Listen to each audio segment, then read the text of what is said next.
Good morning friends. फिर मैं आ चुका हूँ आपके लिए कुछ नए पॉइंट्स लेके। इस बार जो पॉइंट्स है वो जेसीएम के पॉइंट्स जो है, जो लास्ट बार वीडियो डाली थी उसी के डिटेल पॉइंट्स हैं जो कि इस बार बताया गया है। देखिए आप, तो ये जो है ये फिर से नेशनल काउंसिल स्टाफ साइट्स की तरफ से पॉइंट आया हुआ है ना। इसमें ये देखिए, ठीक है, इसमें डूडा इसको जो अमित शाह सर है उनने इन सबको लिखा है कि आप अपने सुझाव दीजिए कि जो कि मेमोरेंडम ऑफ क्या कहते हैं, ड्राफ्ट टर्म्स ऑफ रेफरेंस जो है टीओआर वो भेज सके आगे, है ना, 8th पे कमीशन कमेटी को। इसमें जो है देखिए अब इसमें लिखा हुआ है कि we are where side draft terms of reference TOR, ये 8 CPC of the government based on input staff side. Meeting was conduct meeting के बारे में लिखा है जो सेक्रेटरी डीओपीटी के साथ कंडक्ट की गई थी 8th पे कमीशन के रिगार्डिंग।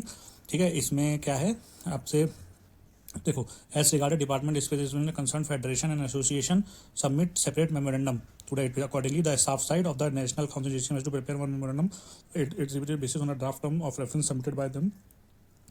ठीक है, इसमें क्या है, इसमें बोला गया है कि for therefore you are requested to kindly forward one valuable input of the following topic for further study and including the same in the memorandum. आपको इसमें से जो भी जो मेंबर्स हैं इसके जेसीएम के जो भी मेंबर्स हैं ना, तो उनको बोला गया है स्टाफ साइड जो भी मेंबर है स्टाफ साइड से जो भी नेशनल काउंसिल देखिए, नेशनल काउंसिल जेसीएम के जो स्टाफ साइड के मेंबर है स्टाफ साइड्स के, उनको बोला गया है कि आप अपने इन पॉइंट्स में से किसी के बारे में भी वैल्यूबल फीडबैक है वो दीजिए, जिससे कि हम ये 8th पे कमीशन के लिए फॉरवर्ड कर सके इस पॉइंट को ऐड करने के लिए कि जिस पे चर्चा हो और पॉइंट निकल के 8th पे कमीशन उसके अनुसार से डिसाइड किया जाए। पहला क्या है देखिए, इसमें पहला बोला गया है, इसमें मैं देख लेता हूँ, है ना। पहला क्या बोला गया, मिनिमम पे एंड फैक्टर, है ना, मिनिमम पे fitment factor with data model calculation etcetera. इसके बारे में कि कुछ सुझाव किसी को देना हो कि मिनिमम बेसिक पे कितना रखा जाए, है ना, बेसिक पे कितना रखा जाए या फिटमेंट फैक्टर कितना रखा जाए, कितना होना चाहिए। कुछ आपके पास कुछ वैलिड कैलकुलेशन हो, कैलकुलेशन आपने एक्सेल में कुछ कैलकुलेशन किया हो, जैसे कि आपने निकाला हो कितनी महंगाई बढ़ी है इन 10 सालों में, उसके अनुसार से कितना फिटमेंट फैक्टर कैसे दिया कैलकुलेट कर, किसी को इसके बारे में नॉलेज हो तो वो अपना सुझाव डायरेक्टली कहाँ दे सकता है, मैं बता देता हूँ।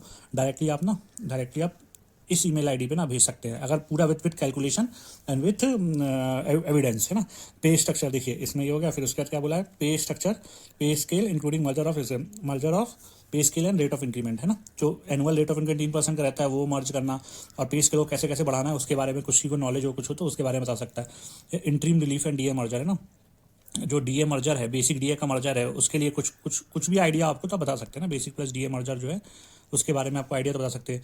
ठीक है, फिर उसके बाद revision of various allowances, demand of any new allowance with justification. हाँ, अगर कोई जैसे कुछ नया अलाउंस, जैसे अभी ट्रांसपोर्ट अलाउंस चलता है, टीए ऑन डीए मिलता है, तो आप कुछ और अलाउंस जैसे महंगाई भत्ता के लिए महंगा डीए है उसकी जगह कुछ और, जैसे पीएसयूज में क्या होता है, पीएसयूज में 35% पर्क्स मिलता है ना एक्स्ट्रा, वो चीज़ आप डिमांड कर सकते हैं ऐसा बोल के कि हमको, मतलब हमको ये जिसमें क्या रहता है, जिसमें कपड़ों के लिए कपड़े पॉलिश के लिए, प्रेस के लिए, या फिर जैसे घूमने के लिए, एजुकेशन के लिए, ये सब चीज़ों के लिए कुछ एक्स्ट्रा, बुक्स के लिए, मैगजीन्स के लिए जो पैसे होते हैं, पीएसयू सबको कंबाइन करके 35% आपको बेसिक का आपको 35% आपको पर्क्स देता है। ठीक है, उसमें सब इंक्लूडेड रहता है। उसमें 5-6 कैटेगरी रहती है, आप उसमें से किसी में भी 10%, 5%, 20% ऐसे चूज़ करके टोटल 35% ही होना चाहिए, आप ऐसा कर सकते हो। ठीक है, तो वो चीज़ आप इसमें भी डिमांड कर सकते हैं, या और कुछ अच्छा सुझाव हो तो आप उसको प्रपोज कर सकते हैं। और क्या बोला है इसमें कि justification for grant of child, जो मैंने पिछली वीडियो में बताया था कि सी जो है चाइल्ड एजुकेशन अलाउंस है, इसको पोस्ट ग्रेजुएशन तक के लिए एलिजिबिलिटी करना। ठीक है, ये आप अलाउंस जो भी आपके मन में लगे, इसको introduction new advance and registration advance with the abolish, introduction of new advance and registration of advance which was abolish. कुछ एडवांस से रिलेटेड कुछ एबॉलिश हुआ, मेरे को उसका आइडिया नहीं है, तो वो भी चाहे तो आप उसके बारे में बोल सकते हैं। ठीक है, जैसे जो अपना अलाउंस होता है, ट्रैवलिंग अलाउंस होता है ना, टीए डीए होता है, जब कहीं अपन इंस्पेक्शन या कहीं पे ड्यूटी आउटसाइड ड्यूटी में जाते हैं तो वो रेट्स बढ़ाने के लिए आप कोई डॉक्यूमेंट, कोई पीएसयू का रेफरेंस लेके दे सकते हैं कि जैसे इस पीएसयू में तो टीए ट्रैवलिंग अलाउंस और डीए अलाउंस डे बेसिस पे इतना है और हमको इतना कम मिलता है, तो वो चीज़ आप बता के अपना कोई भी चीज़ है तो उसके बैकअप में रेफरेंस लगा के ही भेजें।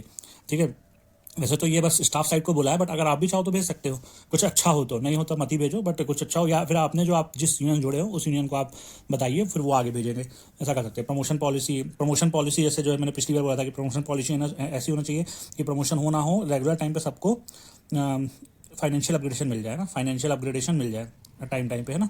मेरा ये कहना है कि अगर प्रमोशन होना हो बट फाइनेंशियल अपग्रेडेशन तो मिलना चाहिए टाइमली।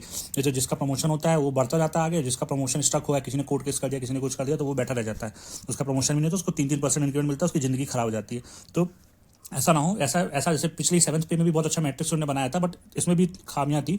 8th पे में इनको ऐसा बनाना चाहिए कि मतलब अगर आपका प्रमोशन भी हो रहा है, ठीक है, नहीं भी होता है, तो जितना जितना एक प्रमोशन वाले को फाइनेंशियल अपग्रेडेशन मिलता है उतना ही आपको भी मिलना चाहिए।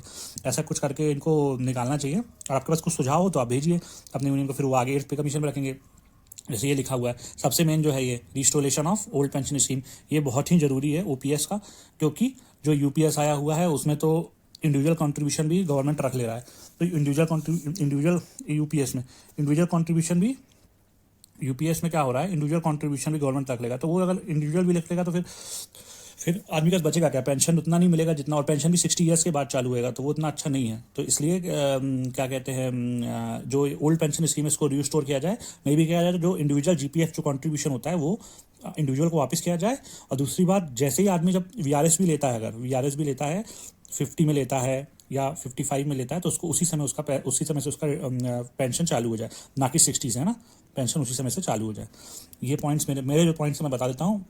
फिर improvement in existing retirement date कम, ये ग्रेजुएटी जो भी है, जो भी आज की महंगाई दर चल रहा है उसके अनुसार से ही इसमें पेमेंट करना है, ठीक है। हेल्थ फैसिलिटी, जैसे सीजीएचएस में जो भी पेरेंट्स हैं अपने, उनको अगर वो गवर्नमेंट सर्विस में, आजकल हर गवर्नमेंट सर्विस में सीजीएचएस की फैसिलिटी नहीं है, और कुछ में तो मेडिकल की फैसिलिटीज भी नहीं है, तो आपका ये ऑप्शन होना चाहिए कि अगर आपके पापा गवर्नमेंट में भी थे, मम्मी गवर्नमेंट में थी, बट वहाँ से ना लेकर आपसे सीजीएचएस, मतलब कोई भी एक जगह से वो सीजीएचएस फैसिलिटी ले सके। ये मुझे लगता है पॉइंट है जो कि कुछ कवर होने चाहिए इसमें। और एनी अगर कोई अलग भी आपको कोई सुझाव है तो आप भेज सकते हैं इसके लिए। और ये आगे क्या लिखा हुआ है देख लेते हैं अपन। आगे लिखा हुआ है कि while forwarding above copies of the document referred, including court judgments, if any illustrated and calculation etc. may be forwarded in Word format through email and hard copy through speed post to the staff side office to NC JCM on or before 30 अप्रैल के पहले इसमें भेजना है। ये इतना करने से ही ये करना है अपन सबको, क्योंकि अगर अच्छा आपको 8 पे कमीशन में अच्छी चीज़ें चाहिए तो ये सब हमको करना ही पड़ेगा, ठीक है। जो भी आप अपना सुझाव हो उनको भेजिए, कि जो कि पॉइंट्स हम गवर्नमेंट के सामने रख पाएँ, और उससे हमारा क्या एक अच्छा हमको 8 पे कमीशन, क्योंकि 10 साल की बात है ना, अभी लगेगा, फिर ये सीधे 36 में आप इसके लिए बात कर पाओगे, उससे पहले 2036 के पहले कुछ नहीं होएगा। तो इसलिए अभी अपन को इस पर देखना है, सोचना है। जो भी पॉइंट्स हो डेलिबरेटरी आप उस पर अपने दोस्तों के साथ अपने स्टाफ साइड में डिस्कस करिए, और अगर अच्छा लगे तो उसको भेजिए, जिससे कि अच्छा एक हमें पे कमीशन मिल सके। और इसी के साथ मैं वीडियो समाप्त करता हूँ। और प्लीज़ मेरे चैनल को सब्सक्राइब करिए और लाइक करिए, और कुछ दिक्कत हो तो कमेंट करिएगा, मैं उसका जवाब देने का कोशिश करूँगा। Thank you.